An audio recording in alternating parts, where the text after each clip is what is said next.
دنوں تک روئے، اللہ کرے امتی بھی کبھی کبھی حضور کی یاد میں روئے۔ ایک تو یہ ہماری محفلیں ہیں نا جن میں مجبور کر دیتا ہے خطیب، واعظ، نعت خواں، تو مجبوراً بھی سبحان اللہ کہنی پڑتی ہے۔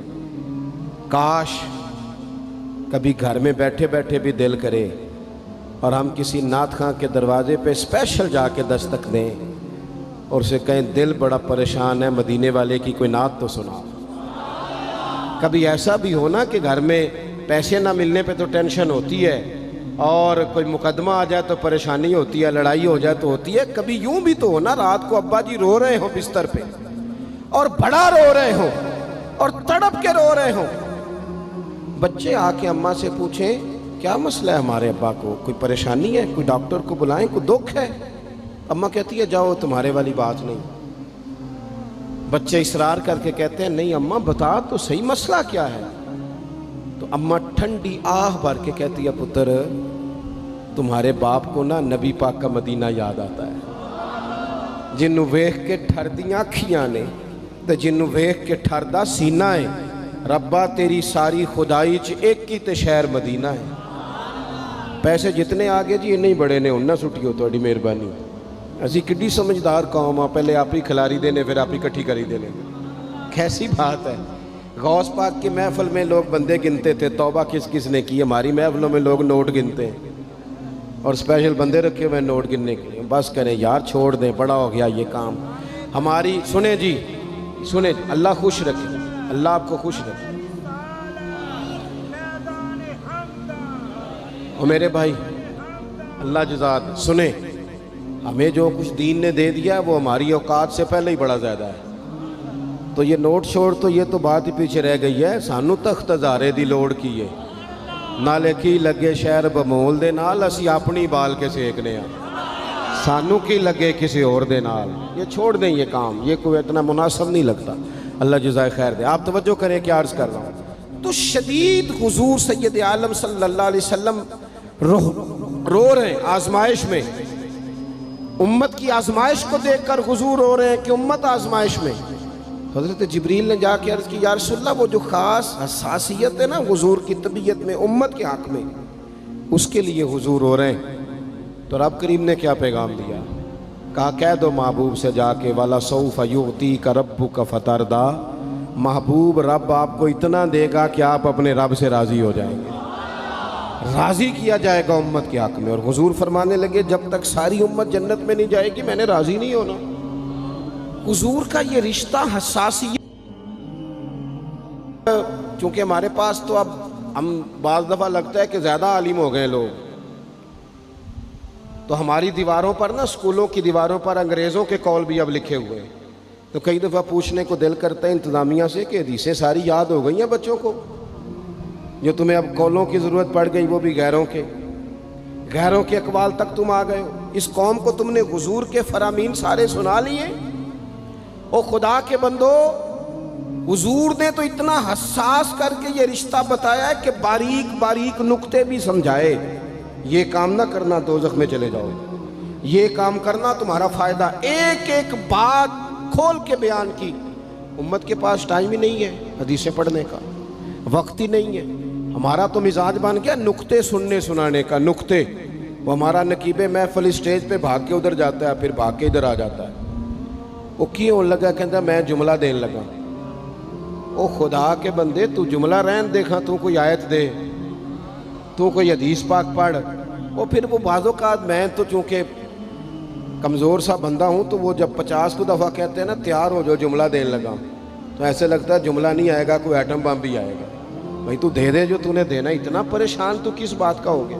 اور پھر سارے ہی کہہ رہے ہیں جتنے آئے، نقیب، نعت خواں، خطیب، سب کہہ رہے ہیں سارا قرآن حضور کی تعریف ہے۔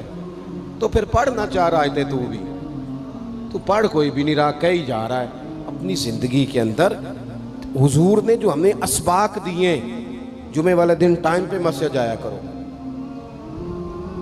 مولوی نکمہ بھی ہو نا میری طرح کا، آپ وقت پہ جائیں گے تو وہ جلد تیاری شروع کر دے گا، آپ آخری 10 منٹ جاتے ہیں تو وہ کیا مولانا دیواروں کو تقریر سنائیں؟ تیاری کریں، حضور کے فرامین سنیں، اور نبی پاک صلی اللہ علیہ وسلم نے جہاں جہاں ہمیں اسباق پڑھائے ہیں وہ اس رشتے کی حساسیت کو دیکھیں۔ چونکہ حضور نے بڑا حساس رشتہ بنایا امت سے، تو پھر امت کے دل بھی حضور کے حق میں بڑے حساس ہیں۔ اپنے مزاج کے لحاظ سے نا نرم طبیعت کے آدمی حضرت صدیق اکبر۔ کچھ لوگ نرم ہوتے ہیں نا بیچارے، جو گیا مان لی، جو گیا مان لی، ان کو لوگ تنگ بھی بڑا کرتے ہیں۔ یہ بھی میں آپ کو بتا رہا ہوں۔ وہ جس بندے کا پتہ ہوتا ہے نا کہ جناب اس کے پاس گئے تو یہ اکثر تارے شاٹ بھی رہتی ہیں، تو وہاں ذرا جاتے بھی لوگ تھوڑی احتیاط کرتے ہیں۔ حضرت ابو بکر صدیق طبعاً نرم طبیعت کے تھے، کشادہ روئی، خندہ پیشانی مزاج کا حصہ تھا۔ وہ دیر تک صبر کرنے کے عادی تھے، لیکن ایک دن ان کے والد آئے جناب ابو قحافہ رضی اللہ تعالیٰ عنہ، بعد میں انہوں نے کلمہ پڑھا۔ وہ ایک دن حضور کی بارگاہ میں شکایت لے کے آئے۔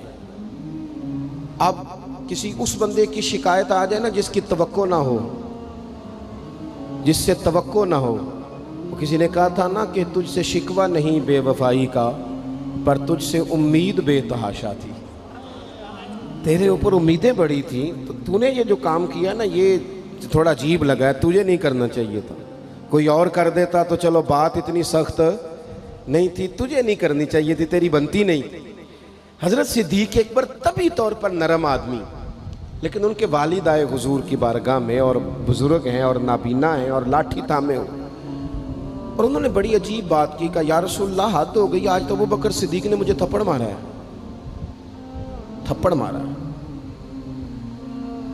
یہ ابھی وہ مسلمان نہیں تھے، شکایت آئی، کریم محبوب علیہ السلام کے گرد جتنے لوگ کھڑے تھے محو حیرت ہو گئے کہ ابو بکر صدیق یہ کام کریں گے۔ حضور نے فرمایا بلاؤ نا جناب صدیق کو، حاضر بارگاہ ہو گئے، ہاتھ باندھے، نظر جھکائی ہے۔ حضور نے فرمایا ابو بکر لوگوں کو تو یقین ہی نہیں آ رہا، تم نے تھپڑ مارا باپ کو؟ خاموش کھڑے، خاموش۔ کریم نے فرمایا ابو بکر سن رہے ہو میں نے کیا کہا، باپ کو مارا ہے؟ چپ کھڑے۔ تیسری دفعہ حضور نے فرمایا بولتے کیوں نہیں؟ انہوں نے نا گردن اٹھائی، آنسو ٹپ ٹپ داڑھی پہ گر رہے، رو کے عرض کرنے لگے یا رسول اللہ باپ سے کہیں خنجر لے کے میرا گلا کاٹ دے، میں سی نہیں کروں گا، پر اس نے نا آج آپ کے بارے میں بات کی ہے، آپ کی شان اقدس کے بارے میں کچا جملہ بولا ہے، آپ کے بارے میں کمزور بات کی ہے۔ یا رسول اللہ میں سارا کچھ سہ سکتا ہوں، پر آپ کا اور میرا رشتہ، حضور آپ کی اور میری بات، تن تندور تے ہڈیاں بالن، اسی ہاواں نال تپایا، کپ کپ مکیاں پیڑے کیتے، اتوں عشق پلیتھن لایا، تن دا سالن تے من دی ہانڈی، لون صبر دا پایا، غلام فریدہ میں ساری تیری، تینوں وجہ یقین نہیں آیا؟ فرمانے لگے، عرض کرنے لگے یا رسول اللہ صلی اللہ علیہ وسلم انہوں نے آپ کے بارے میں بات کی ہے، شکر کرے میرے ہاتھ میں تلوار نہیں تھی، ورنہ میں باپ کا سر کاٹ دیتا، اس لیے کہ ہر چیز برداشت ہے، محبوب کی شان کے بارے میں کوئی بات کرے یہ امت کو برداشت نہیں ہوتی، ہم یہ کیسے قبول کریں، کیسے اس بات کو قبول کریں؟ عزیز بھائی اس رشتے میں حساسیت، آپ دیکھیں صحابہ نا اس حساسیت، اور صرف ناموس رسالت کے مسئلے میں نہیں، ہر مسئلے میں وہ حضور کے